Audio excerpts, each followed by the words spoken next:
Happy Tuesday, everybody. I am here to read your Just for Today by Narcotics Anonymous for July 13th.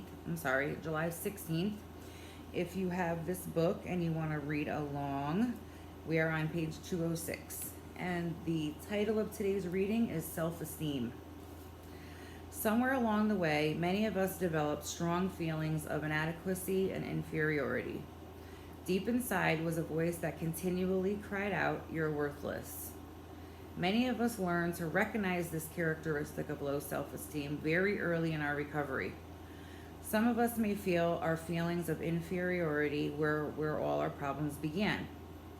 Whether we learned this low self-esteem in our families or through our interactions with others, in NA we learn the tools for reclaiming ourselves. Building up our fractured self-esteem sometimes begins by simply accepting a service position. Or perhaps our phone begins to ring, and for the first time, people are calling just to see how we are. They don't want anything from us but to reach out and help. Next, we get a sponsor, someone who teaches us that we are worthwhile and believes in us until we can believe in ourselves.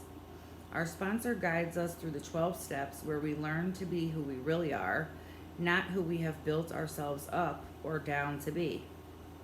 Low self-esteem doesn't go away overnight. Sometimes it takes years for us to really get in touch with ourselves.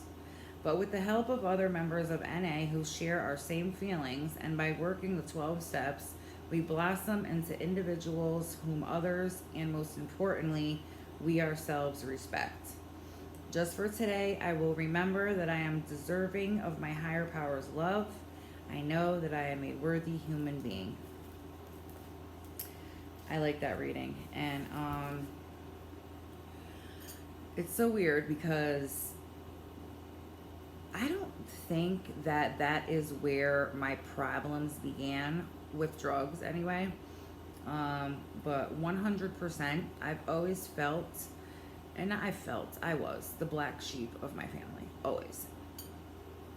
I have an older sister who's totally different. She did her life straight, narrow, never did drugs, went to college, did everything right. So that was always my dad's favorite. And then I just was constantly felt to be less than. Even though it was never said, I just felt that way. Like I knew that was his favorite. And then I was 13 when my little sister was born. And she was such like a good little girl that listened, and that was what my mother thought she was going to be. Sadly, she also turned to drugs, and she's still sick and suffering today.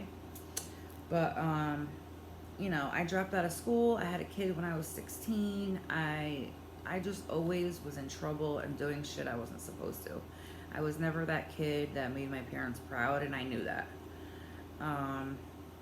And like weirdly, I still feel like that today as a person. Even though I'm coming up on 5 years clean, it's weird because I was watching HGTV last night where they go out and they look at the apartments or houses that they go by, and I don't feel like that confident adult like I see other people my age. Like I said, I was watching the HGTV and people were on there and they were my age, maybe even a little younger. And they had like $1 million to buy a home, and their kids were with them. And it's like, they probably have all their shit together. I don't feel like that adult.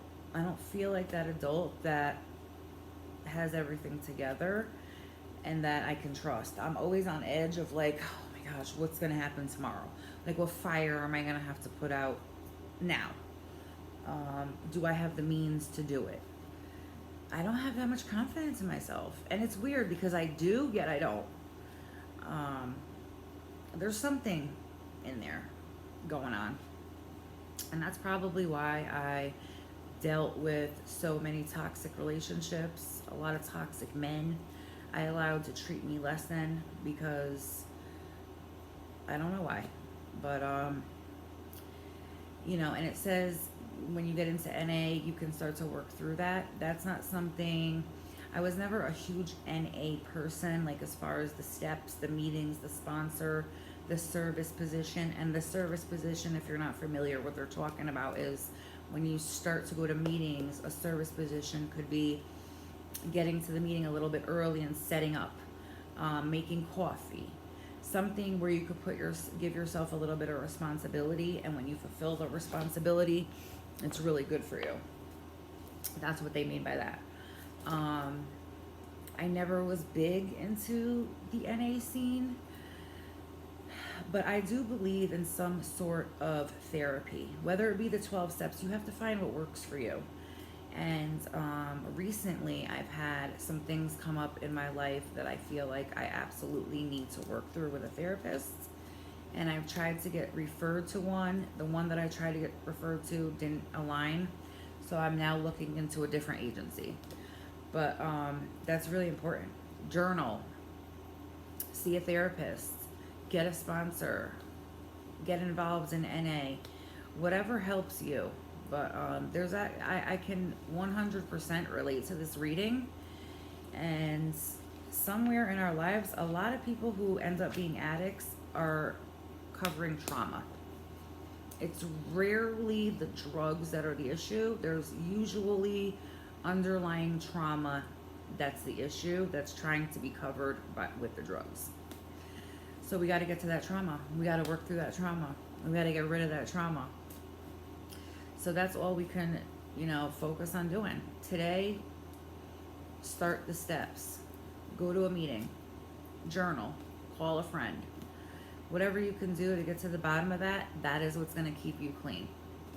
So yeah, guys, that'll do it for this reading today. Thanks for being here with me. Please subscribe. Let me know down below what you got out of this reading. Do you struggle with self-esteem? Have you ever struggled with self-esteem? What are your tips and tricks on how to work through trauma and to get rid of that? Let us know down below, and I hope you all have a wonderful day. See you here later.